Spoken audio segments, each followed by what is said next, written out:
አንቺና ልትጋቡ ይህ እውነት አይደለም አይደል? እባክሽ እየቀለድኩ ነው፣ ውሸቴን ነው። እባክሽ አንተ ምን አገባ? ከዳኒ ጋር ብጋባ አንተ ምን አገባ? ከሌላ ሰው ጋር ተጋብቼ ደስተኛ ሆኜ ብኖር አንተ ምን አገባ? አንተ ማን ስለሆንክ ነው ይሄን ነገር የምትጠይቀኝ? አይ አይሆንም። ምን ያለ የገዛ ጓደኛዬን አግብተሽ የምትቀጭኝ? እባክሽን እየለመንኩሽ ትንሽ ብቻ ታገሽ፣ ትንሽ ጊዜ ብቻ ወደ አንቺ እመለሳለሁ። እባክሽን ያለ እንደዚህ አታርጊ፣ እየለመንኩሽ እባክሽ። እኔ አንቺን ላስወስድ የማየት አቅም የለኝም። ኧረ እኔን ከሌላ ሰው ጋር ማየት አትችልም? እስኪ እስከ መቼ ልጠብቅ? 1 ዓመት፣ 2 ዓመት፣ 5 ዓመት? አንተ በጣም የሚገርም የፍቅር ጣፋጭ ጊዜ ነበረ ለካ። አይገርምህም? እኔ እኮ ረስቻቸዋለሁ። እስኪ ንገረኝ። አላስታውሳቸውም። አንተ የምታስታውሳቸው ከሆነ ንገረኝ እስኪ። እንዴት ነበረ? እባክሽ እንደሱ አትበይ። አውቃለሁ የማይገባሽን ህመም ሰጥቼሻለሁ፣ ግን እባክሽ ይቅር በይኝ። ለሁሉም ነገር እቀጣለሁ፣ እከስሻለሁ። አንቺ ብቻ ታገሽ። ደግሞ ከፈለግሽ አሁንም ቢሆን እኮ ፍቅራችንን መቀጠል እንችላለን። ኧረ ውሽማ ክልሁን። አንተ መቼም የኔን ጥልቅ ህመም አታውቀው። ህመሜ ደግሞ እንደዚህ በቀላሉ አይሽርም። ህመሜ የሚያስረሳኝ ደግሞ ዳኒ ብቻ ነው። ለዛ ነው። ሰላም እንዴት ናችሁልኝ? ውድ የመልስ ድራማ ቤተሰቦች እንኳን ወደ ሰብለይቱ በሰላም መጣችሁ። መልስ ድራማ እንግዲህ በክፍል 8 ላይ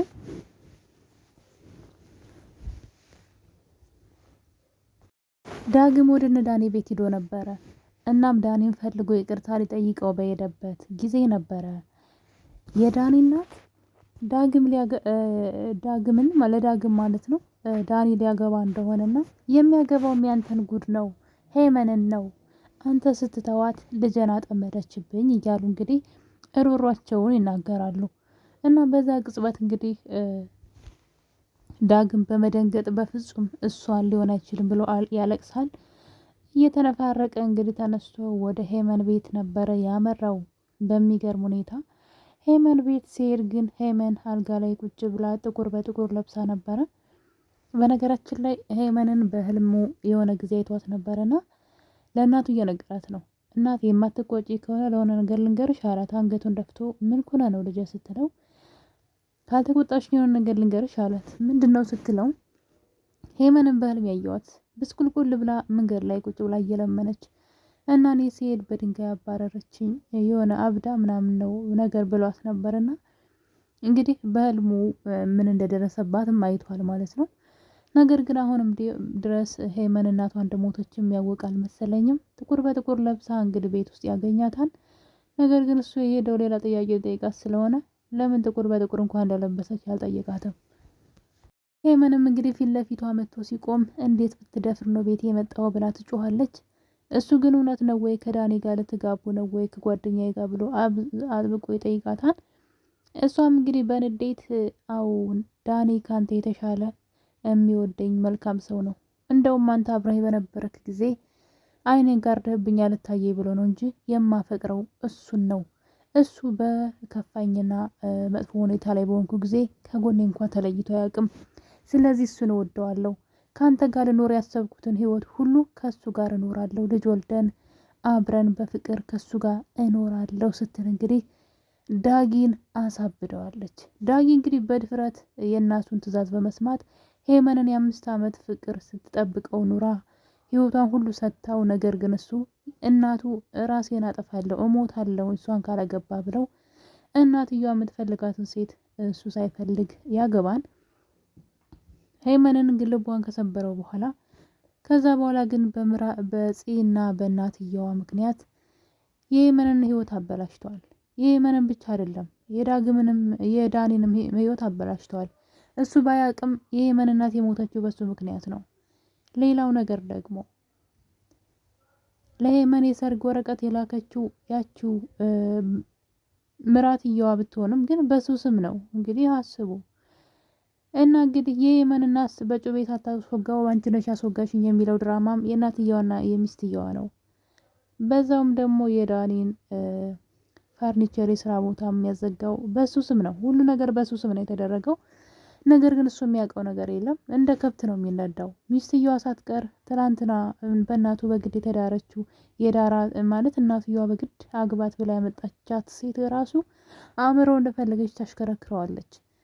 ታዲያ ምን እኔ ወንድ ልጅ ሲባሉ ለምንድን ነው ወንዶች ግን ሁሉንም ሳይሆን አንዳንዶቻችሁ የተዋችሁት ነገር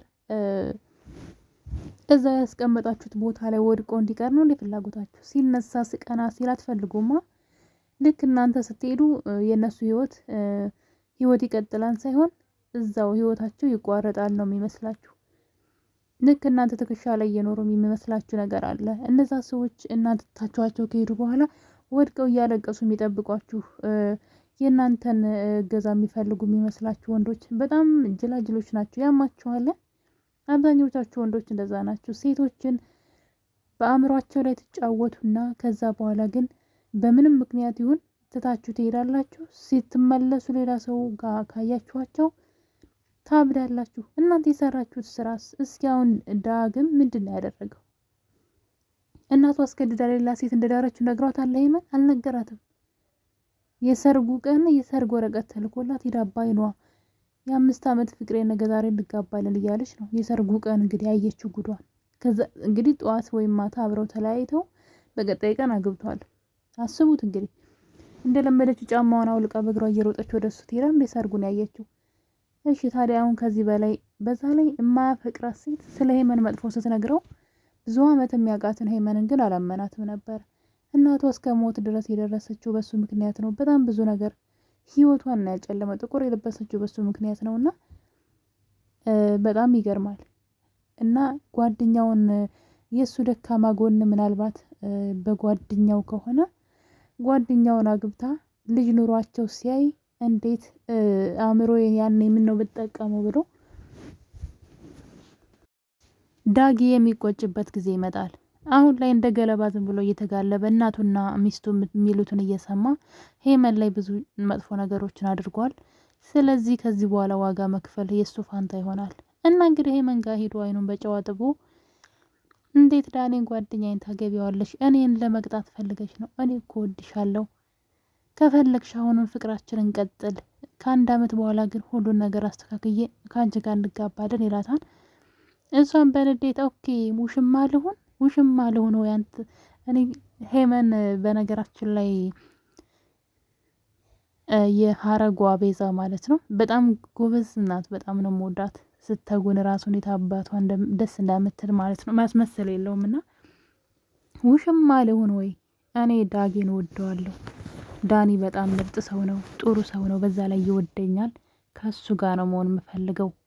እናም ደግሞ አንተ እበቀልሃለሁ ትለዋለች። ስለምን እንደምትበቀለው ማያውቅም። እሱ እኮ በጣም የሚገርመው እኮ ሰው እንዴት አእምሮውን ለሰዎች አሳልፎ ይሰጥና እንደፈለጉ እንዲያዞሩት ይፈቅዳል።